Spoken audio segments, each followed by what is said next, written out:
శివధనస్సు విరిగిన విషయం తెలుసుకొని వీరావేశంతో అయోధ్యకు కదిలాడు భార్గవుడు. పొలిమేర దగ్గరలోనే దశరథుడెదురెళ్ళి మోకరిల్లితే, ఓ రాజా, భయంతో ప్రాధేయపడితే పాపం పొమ్మని క్షమించిన క్షత్రియుల్లో ఒకరు మీరు. ఆ మీలో ఒకడు శివధనుర్భంగం చేస్తాడు.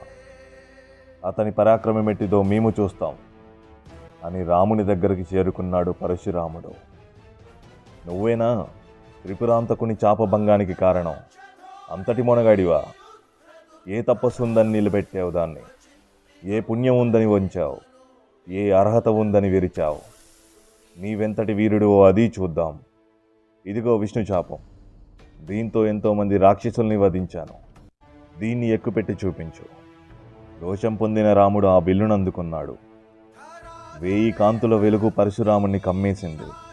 మహాపరాక్రముడైన భార్గవుడు పట్టును కోల్పోయి ఆ రూపాన్ని చూస్తూనే ఉండిపోయాడు.